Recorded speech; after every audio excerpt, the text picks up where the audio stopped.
Friends, বহুদিনৰ মূৰত ভিডিঅ'টো লৈ আহিলোঁ আৰু বহুদিনৰ মূৰত মই এটা ৰেচিপি শ্বেয়াৰ কৰিছোঁ আপোনালোকৰ লগত। মোৰ নিজৰ ফালৰ পৰা পাভ মাছ আৰু বিলাহী আৰু ঔটেঙা দি গৰম, গতিকে ঔটেঙা দি কিনে ৰান্ধিম। চাই থাকক কেনেকৈ ৰান্ধিছোঁ মই।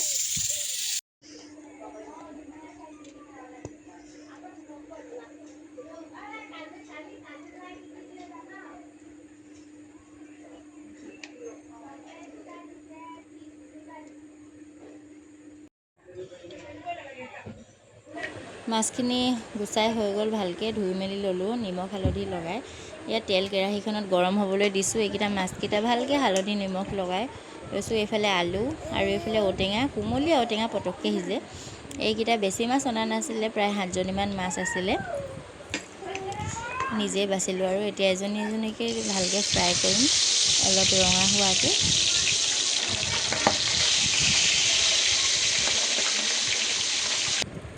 এয়া মাছখিনি এতিয়া ফ্ৰাই কৰি আছোঁ। মাছখিনি এতিয়া ফ্ৰাই কৰি হৈ গ'ল। তাৰপাছতে এইফালে ঔটেঙা কাটি থোৱা আলুখিনি মই ফ্ৰাই কৰি ল'লোঁ দেই, দেখুওৱা নহ'ল। এইফালে সৰিয়হ আৰু ৰচুন আদা পেষ্ট কৰি ল'লোঁ মই। এইফালে অলপমান কিবাকিবি মোৰ ওচৰত মছলা আছিলে, এই মছলাখিনি অলপ দিম। এইফালে ৰঙা জলকীয়া 2টা, তাৰপাছতে অলপমান মেথি দি কিনে মই ফৰণ মাৰি ল'ম অলপ ৰঙা হোৱাকৈ। তাৰপিছতে কাটি থোৱা পিঁয়াজ কাটি থৈছোঁ মই। পিঁয়াজ নিদিয়ে সৰিয়হ দি বনালে, মাহঁতক দেখোঁ, কিন্তু মই পিঁয়াজ দি দিলোঁ। আৰু এইফালে পিঁয়াজখিনি অকণমান ৰঙা হোৱাকৈ ভাজিম। এইফালে পিঁয়াজখিনি ৰঙা হোৱাৰ পিছত মই এতিয়া সৰিয়হ দি দিলোঁ। পিচি থোৱা সৰিয়হখিনি অকণমান ভালকৈ ভাজিব লাগিব, নহ'লে ৰচুন আদাৰ কেঁচা গোন্ধটো থাকি যাব। মই আকৌ ইমান ভালকৈ ৰান্ধিব নাজানো, যি দেখোঁ আৰু তাকে এতিয়া ৰান্ধিবলৈ চেষ্টা কৰিছোঁ। এইফালে হালধি দিলোঁ।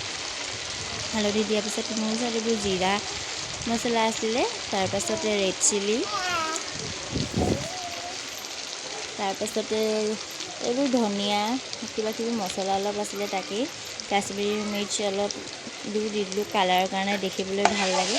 এইবিলাক মছলাখিনি এতিয়া ভালকৈ মই ভাজি ল'ম। ভাজি লোৱাৰ পিছত অকণমান তাতে পানী দিম মছলাখিনি ভালকৈ ভাজিবলৈ। এইফালে মছলাখিনি এতিয়া ভজা হ'বই আৰু তাৰ পৰা তেল ওলাবলৈ আৰম্ভ কৰিছে, মানে মছলাখিনি ভালকৈ ভজা হৈ গৈছে। ইয়াতে এতিয়া মই ফ্ৰাই কৰি থোৱা আলুখিনি দি দিম।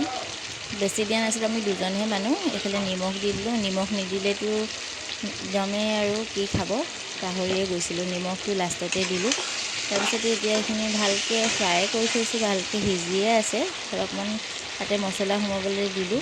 এইফালে ঔটেঙা কেইডোখৰো দি দিলোঁ। ঔটেঙা কেইডোখৰ কোমলীয়া, একদম মানে বহুত কোমলীয়া। এতিয়াতো কোমলীয়া ঔটেঙাও পায় বাৰু। তাৰপাছতে এয়া ঔটেঙাখিনিতে মই ঢাকন লগাই দিম। তাৰপিছত পানী দি দিলোঁ। পানী দি অকণমান দেৰি মই ঢাকনখন লগাই সিজিবলৈ দিম।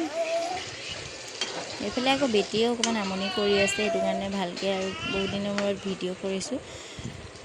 তাৰপিছত এতিয়া উতল আহিলে মাছকেইজনী দি দিম। আৰু মোৰ পাভ মাছ আৰু ঔটেঙা সৰিয়হ দি বনোৱা ৰেডি হৈ গ'ল।